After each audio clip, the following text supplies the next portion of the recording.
Hello everyone, so we continue the series of e-lectures offered by our university as part of the e-learning project. Before I start, I just wanted to remind you that there is another copy of this video where everything is explained in Arabic.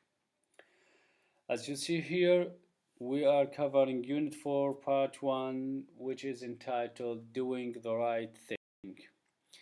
In this video, we are covering modal verbs for obligation, modal verbs for permission, and the difference between must and should. Every one of these topics will be explained in 3 slides. In slide 1, the concept is explained. In slide 2, the grammatical rules are explained. And in slide 3, sample questions are given. So for the first one, modal verbs for obligation, this group of verbs expresses what the subject is required to do. 2 verbs or 3 verbs are used here. These are must, should, and have to. All these verbs could be used in the affirmative, negative, and the question. In the affirmative, should is followed by an infinitive verb.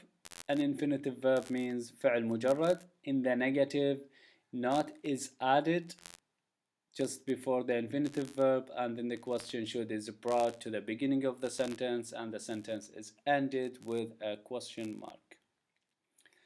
The same goes with must. So in the affirmative, must is followed by an infinitive verb. In the negative, it's negated by adding not, and in the question, it's brought to the beginning of the sentence and a question mark is added. Have to is treated as a verb in the present simple. So if the subject was singular, then has to would be used. If the subject was plural, then have to would be used. In the negative, doesn't is used for singular subjects, and don't is used for plural subjects. In a question, we add does at the beginning of the sentence and end the sentence with a question mark if the subject was singular, and we add do at the beginning of the sentence and end the sentence with a question mark if the subject was plural. Sample questions. You might be given a question like this one. Put the sentences into the question and the negative.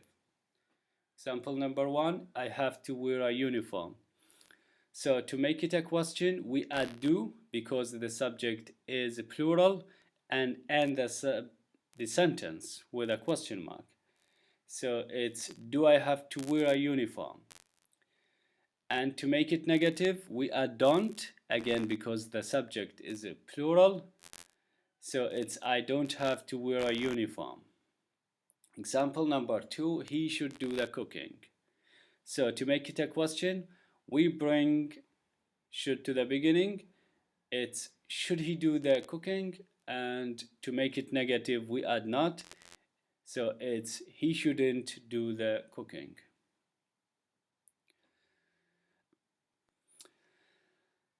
Both of these verbs can be used in the affirmative, negative, and the question. In the affirmative, can is followed by an infinitive verb. In the negative, it's negated by adding not to it, and in the question, it's just brought to the beginning of the sentence, and the sentence is ended with a question mark without any changes. For be allowed to, here we need to be careful because we must use an appropriate auxiliary verb.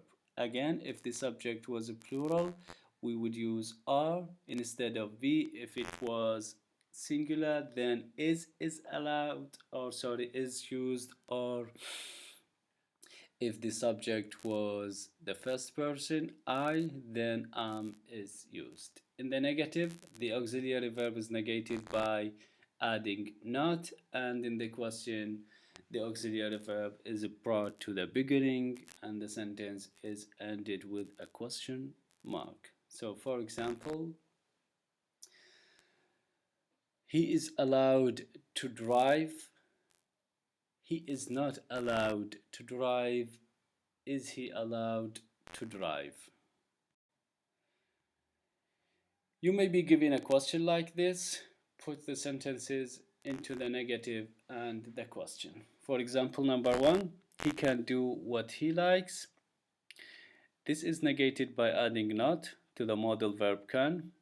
He cannot do what he likes. And in the question, can is brought to the beginning and the sentence is ended with a question mark. Can he do what he likes? In sentence number two, we are allowed to wear jeans. Are is used because the subject is a plural. So in the negative, we add not to the auxiliary verb are. And the sentence becomes, we are not allowed to wear jeans. As a question, it's, are we allowed to wear jeans? And finally, the difference between should and must. Should is mainly used to express mild obligation, suggestion, or advice between people with equal social power, like a friend to a friend, a colleague to a colleague, or between siblings simply. Must, on the other hand, is used to express strong obligation, like giving orders. Let's have a look at these two examples. In example number one, there's a friend talking to his friend. He's telling him, I think you should see a doctor. He cannot give him orders. He just suggests something or gives advice. In example number two, there is a parent talking to his child. He is allowed to give orders to his child. That's why he telling him, you must do the homework. I think you two have to do homework, so please do exercise 3 on page 33 and exercise 5 on the same page. If you have any questions, please never hesitate to contact me via Telegram or email. Thank you so much.